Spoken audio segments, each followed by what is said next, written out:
आप सभी का स्वागत है हमारे इस नए यूट्यूब चैनल पर, जिसमें हम लोग सीटेट में जो क्वेश्चंस आने वाले हैं उन तमाम इम्पोर्टेंट क्वेश्चंस को हम लोग डिस्कस करेंगे।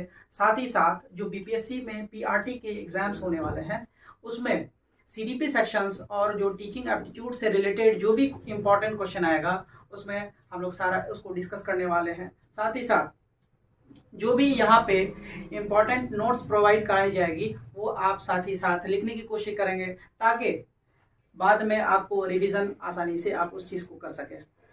तो आज हम लोग इस नए सीरीज में स्टार्ट करने वाले हैं साइकोलॉजी के बारे में। साइकोलॉजी इसका डेफिनेशन को समझेंगे कि पुराने टाइम में ये किस तरीके का डेफिनेशन हुआ करता था। इसका ये दो टर्म से मिलकर बना है। साइकोलॉजी दो टर्म से मिलकर बना है, साइकी और लोगोस। साइकी मीन्स होता है सॉल, जिसको हम हिंदी में कहते हैं आत्मा, और लोगोस होता है इसका मतलब होता है स्टडी।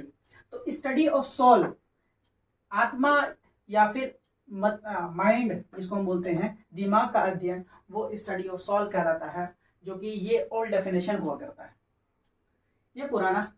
साथ ही इसको और ब्रीफली समझने की कोशिश करेंगे। उसके बाद हम इसको जानते हैं history of psychology. History of psychology, ये इतिहास इसका कैसा रहा पुराने टाइम में। अब इसमें देखेंगे जो टर्म है ये है बिहेवियर। बिहेवियर को हम हिंदी में कहते हैं व्यवहार। बिहेवियर से आया है बिहेवियरिज्म व्यवहारवाद, जो कि एक एक चीज इसको हम लोग समझेंगे कि बाद में व्यवहारवाद क्या होता है। व्यवहारवाद जो बिहेवियरिज्म टर्म है ये जेबी वॉटसन ने दिया है, और ये फर्स्ट वेव ऑफ साइकोलॉजी कहलाता है। जब फर्स्ट टाइम इन्होंने इसका डेफिनेशन दिया था बिहेवियरिज्म का, तो ये आपका जेबी वॉटसन ने दिया था। इसलिए आपसे हो सकता है पूछ दे कि फादर ऑफ बिहेवियरिज्म कौन है, तो आप ये बताएंगे कि जेबी वॉटसन।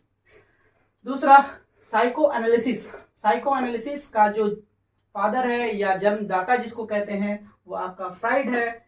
ये सेकेंड वेव के, इसके बाद फर्स्ट वेव के बाद जो सेकेंड वेव आया उसमें साइको एनालिसिस टर्म आया, और इस साइको एनालिसिस टर्म को फ्राइड ने दिया, इसलिए फ्राइड को फादर ऑफ साइको एनालिसिस कहते हैं। उसके बाद अब हम देखेंगे लास्ट जो ह्यूमनिज्म है, जिसको बोलते हैं मानववाद, जिसको हम बोलते हैं मानववाद।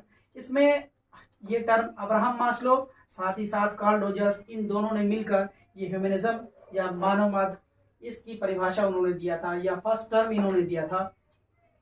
तो इसीलिए हम कह सकते हैं कि फादर ऑफ ह्यूमनिज्म कौन है, तो अब्राहम मास्लो और कार्ल रोजर्स। हो सकता है आपको इसमें ऑप्शंस